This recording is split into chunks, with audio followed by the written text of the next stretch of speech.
Hello, this is Music Tech Help Guy, and welcome to episode 76 of my Logic Pro 10 video tutorial series. In this episode, we're going to wrap up our mix of Living on the Run.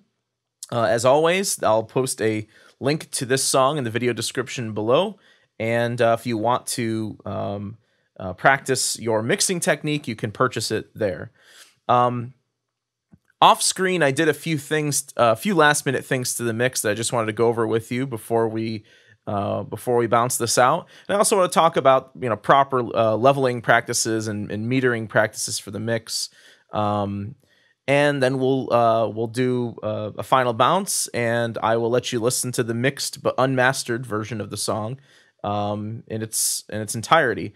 So basically, this video we're going to be prepping for the master, and then in the next few episodes we'll talk about mastering in Logic. So let's just start from the top down. I didn't do anything different to this. Actually, I did do something different to the snare track. The snare track, I pulled down the high end a bit, so it's got more of like a bottom end boost and less of a high end boost. It was just getting a bit too crispy for my taste. I also went ahead and drum replaced the kick drum. I actually just built an EXS24 instrument with just some samples that I had in my sample library. And what I did was I set up a round robin group so the samples alternate between 9 different samples, so you never hear the same kick drum twice, at least back to back. If you want to know how to do that, go check out the EXS24 tutorial series. I think it was a 3-part series that I did in this main series. Got a bit of compression and EQ on the kick. I basically EQ'd and compressed the kick the same way it's very similar to the way I EQ'd and compressed the acoustic kick that we had. I'm using the FET circuit as opposed to one of the VCA circuits. It's usually a bit punchier sounding. I went ahead, and because I replaced the kick drum, I went ahead and just hid the original D6 in mic, and I also went ahead and just actually muted it as well, and I also muted and hid the sub kick out. They were more or less just colliding with each other, causing some phase problems, so I didn't bother putting them in the mix. With the hi-hat, what I ended up doing is using automation to cut out the hi-hat when it's not being used, because I was picking up some high frequencies in the hi-hat that I really didn't like over here, where there's just a whole lot of crash cymbal, but really no hi-hat. So I just pulled in the hi-hat when it was being used here, and then more or less pulled it out when it wasn't being used. Again, I didn't completely cut it out, but it's way down in the mix.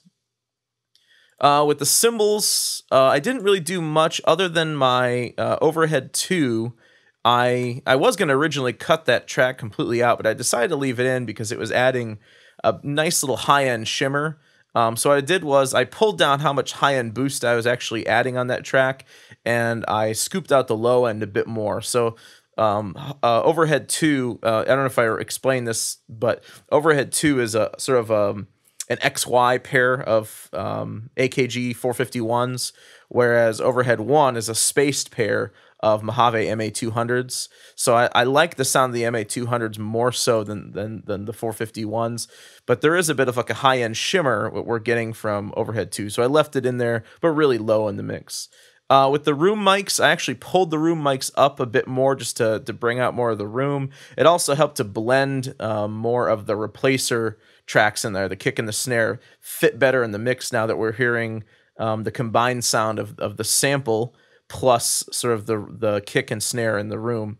I also hard panned the room mics. Room 1, I hard panned all the way to the left, and then room 3, I hard panned all the way to the right. With the toms, one thing I did at the toms that was different from the previous couple of videos is that I reduced the actual, we're on the wrong view here. Let me go to the EQ here. There we go. In one of the previous videos, I boosted the high frequencies a bit just for the opening tom hits. What I ended up doing was pulling that down a bit. It was just too bright. And I also pulled down the volume boost at the beginning a bit as well. But one thing I did is the opening couple tom hits were just a bit dry for my taste. So what I ended up doing is I ended up automating the sends, which send 1 is just it's the only send is the drum verb drum bus. So in order to automate the send amount, all you have to do is go to main, and then you'll see all of your sends in here. So I had one going to the drum verb. So just for this one point, just for these couple tom hits, there was a bit more. You'll hear a bit more reverb on the toms, and then it ducks down to the normal value. With the guitars, I didn't do a whole lot other than I settled on 5 for my overdrive setting. Again, you guys aren't using amplitude, probably not using amplitude, so you're probably not getting the same tone as I am. But I ended up going with a little bit higher gain setting, but still not really high. I also panned the guitars a bit more to spread them out a bit. Before they were plus and minus 45, now they're plus and minus 50. Lead guitars, nothing really important that I did. The guitar solo, I ended up throwing the sample delay on there. It was nice. It sort of spread out the lead guitar a little bit better, so I threw that on there. What I also did was, I don't know if you recall this, but the opening sound effect, the opening swell effect, was actually on the same track as the guitar solo. I actually split it down to its own track so I could get rid of the EQ and sample delay on it. And I also, instead of busing this to the guitar mix where it was going before, because the solo was going to bus 3, which is the guitar mix, I now bust it to bus 6, which in my mix is the synth mix. Bass guitar, didn't really do much. It's pretty much the same as it's been all along. The choir, I added the stereo spread plugin. It's under imaging. It's under, imaging, stereo spread. And I just used the medium, low frequency, and high frequency spread. Basically what the stereo spread does is it spreads the signal left and right based on where a particular frequency band is. So you can see with our setting here, roughly 7 to 20K has been panned to the left, whereas 2 to 5K has been panned to the right. So I like to play around with these frequency spreading effects just to sort of give the mix a little more width, and also keeps frequencies from colliding with each other, especially in the center. So I just used one of the presets, and it worked out okay. I wouldn't use this on acoustic instruments or vocals. It works really well for synthesizers. And electronic instruments, strings, and things like that, but not something you'd add to a drum bus, not something you'd add to vocals or guitar, really. Nothing to the stutter strings. With vocals, with the lead vocals in the verse, I ended up, because in the previous episode we added a stereo or a sample delay, I ended up just boosting the frequencies at the sample delay, because it was a bit more diffused and it was getting covered in the mix. And I also pulled down the verses. So for all of the pre-choruses, the volume's a bit higher. For all the verses, the volume's a bit lower. I said I wasn't going to do this, but I went ahead and panned the pre-verses slightly to the right, just 3 to the right. And all that was for is just to take care of the imaging shift that we were hearing from the sample delay. So in the pre-verses, I shifted over the pan just by 3, whereas the verses, since there is no sample delay, it didn't need it. I kept it at 0, just right in the center. Okay, with the backing harmonies, nothing really different there. I did pull up the part where it says the word lie, where we have these 2 high voices and 2 low voices on the word lie. I did pull those up a bit in the mix. For the chorus lead vocal and the chorus harmony, there was something I did here. Let me just zoom in here. There we go. What I did just at the very beginning of the lead vocal in the chorus, I pulled this up and then pulled it down a bit, just because I was having trouble hearing her entrance. You can see it sort of tails in. I wanted that to be a bit more immediate. There were a couple words. I think this is the word "me." It was really bright and just it kind of hurt my ear a little bit. So I pulled it down just a hair in the lead, and I pulled it way down in the backing vocals. Over here, where she says the last line, "living on the run," on the ving of "living," it was just, there was like a shimmer on that note for some reason. I'm not really sure why, but I pulled that down in the lead a bit, and then I also pulled it down a bit more in the harmony. And it's just sort of, you know, unaccentuated that a bit more, so we don't we're not hearing that shimmer on that note. And then I just used the automation select tool to copy over the automation from here over to here. And then on the lies, other than just turning those up, I didn't really do much else to those. Now let's look at the mix buses, or submixes rather. On the submixes, I was careful not to add too many effects, but on my drum mix, I ended up removing that. I had a Kramer tape plugin up there from Waves.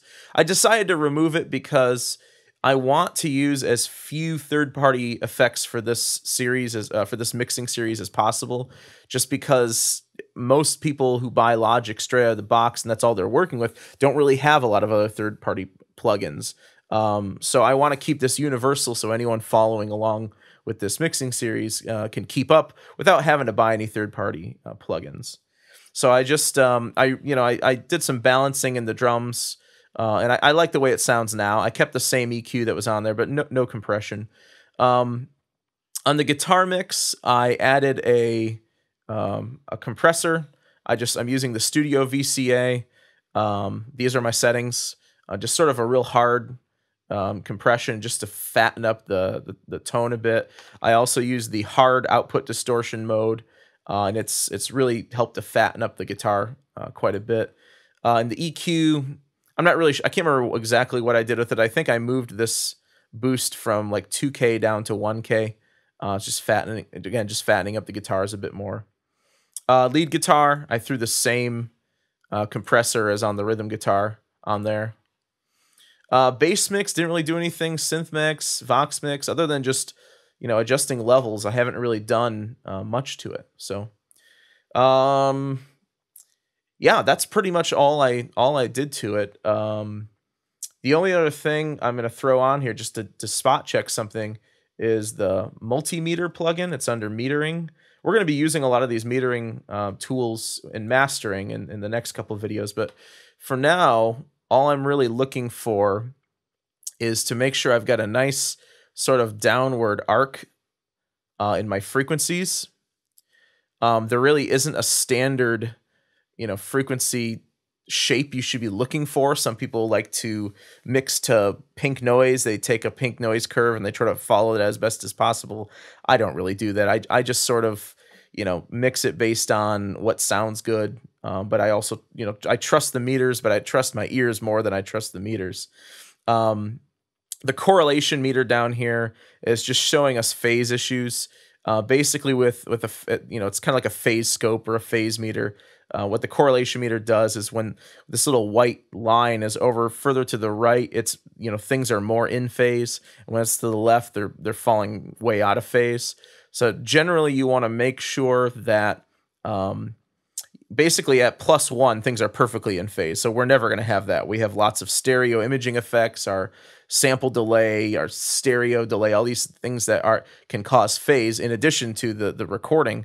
You generally want to keep it at the middle or to the right, somewhere in the blue.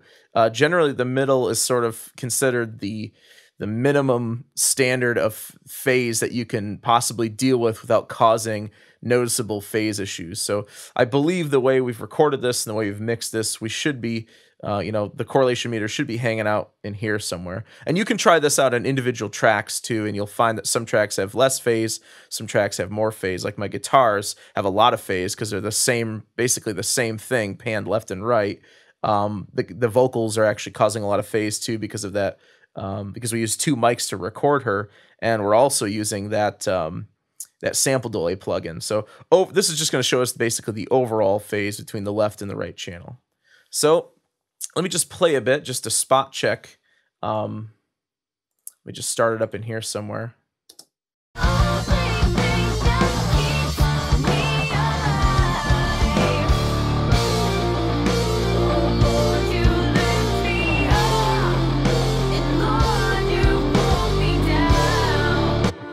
The only thing I'm concerned about is there's a lot of 1 to 5K energy. We're going to use multi-band compression later to maybe level some of that out. And the only other thing that's bothering me is there's a little less bass than I'd like. So I'm just going to pull up my bass mix just a hair.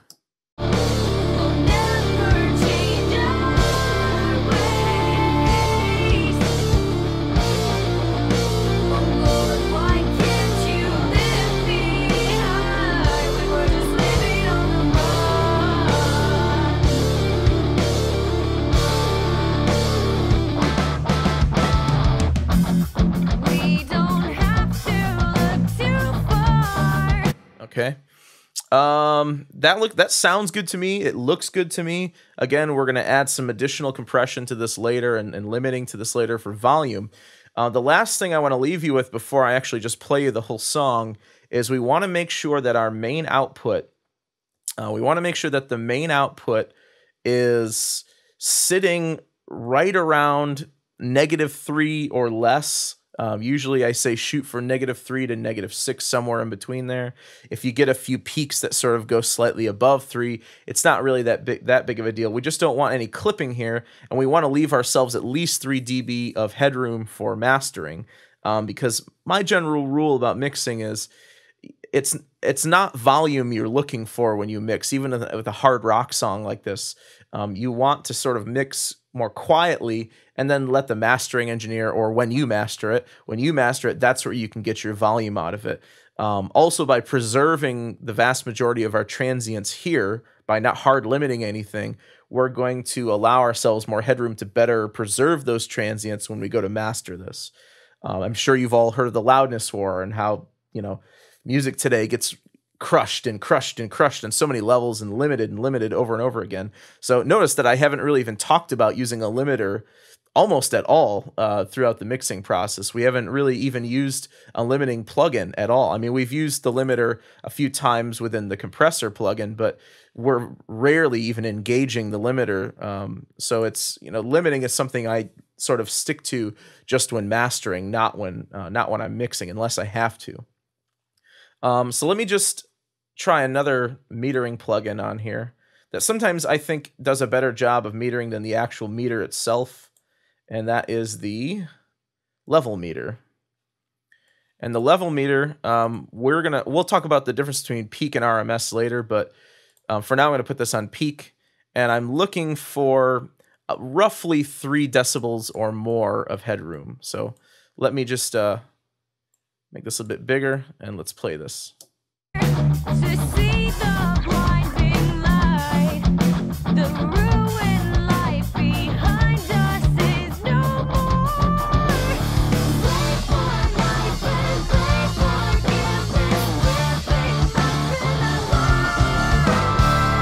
forgiveness. If you stop it and restart it,